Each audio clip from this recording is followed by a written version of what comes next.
There have been many Hollywood films where the world has turned chaotic and the last hope lies on the shoulders of one individual. But the most interesting thing to note here is that every time such a movie releases in theaters, we always find it engaging and visually appealing, even though the essence of every story is same. It's like watching a JCB machine do its job, but every time it does its job, everyone around that machine will stand as an applauding audience. However, this time when I went to the theaters with absolutely no hope, this film surprised me on many counts. First, it was not a Hollywood film. Second, it had connections with Hindu scriptures. Third, its cast was perfectly chosen. And last, the story was even better than Brahmastra. Yes, ladies and gentlemen, I am talking about the Kalki 2898 movie. First of all, I am very happy that the Nag Ashwin directorial proved me wrong. As said earlier, I went in with zero hope. I was surprised to see that the movie not only had engaging storyline, but if its VFX work caught my eye like I had just seen a newborn baby. Kalki movie story begins with the battle of Kurukshetra in the 3000 BC when Lord Krishna cursed Ashwathama with immortality. In the film, the legendary Amitabh Bachchan plays the role of Ashwathama. The way the creators have mixed the storyline with Hindu scriptures, it's nothing less than a proud moment for all of us. The entire concept of Kalki 2898 AD lies in the prophesied 10th and final incarnation of God Vishnu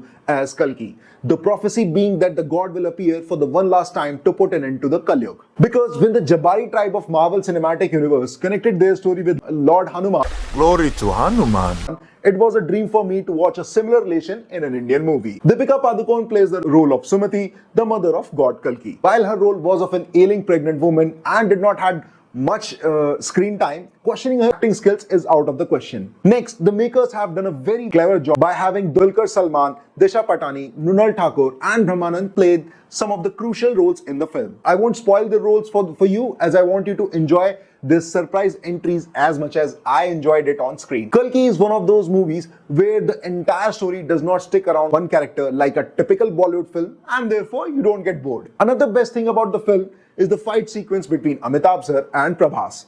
The fact that everyone dies with just one strike of Ashwathama but Bhairava stays in the battle will look pointless in the beginning, but why it happens gets revealed in the climax and it's brilliant to watch. Lastly, the makers won my heart when I saw the fight sequences from the Mahabharata battle. I mean, the visual effects were very powerful. More than anything, that scene will have your jaws drop so hard that you won't even bother to pick them up. Although I came out of the theaters with a proud feeling, there are still many things that the makers of Kalki movie must learn. Number one, the movie did not need such a big build-up in the first half. This made the movie 30 minutes unnecessarily long. For instance, the introductory scene of Bhairava had a 10-minute fight sequence with the goons, and it was absolutely pointless. If that sequence was kept limited to 3 minutes, it would have been more than enough. Also, I wonder who did the visual effects for those scenes, because it looked like the makers hired an intern to do the job, and it was absolutely rubbish in all senses. Next, Nag Ashwin had so many movies as references, but those references were not utilized very well.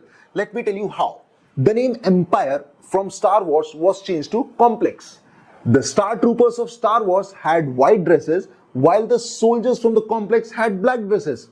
And just like the stormtroopers had laser guns, so did the soldiers of Complex. The outskirts of the city looked exactly what we have seen in many MCU movies. I'm not saying that they were bad, but what I'm trying to say that is that what the makers could have done a better job and made completely new things. Merely changing the name from Empire to Complex sounds very childish. Finally, I was happy to see Bhuji, the flying car, and Bhairava's loyal partner, because the makers made it in real, but it only caught my attention in the second half, where it gets transformed into a beast after a big upgrade. Overall, every good thing about Kalki movie lies in the second half and every faltu thing lies in the first half.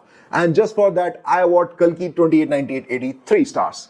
But this is not the end. This is the beginning of a new tomorrow. The Kalki Cinematic Universe, or the KCU.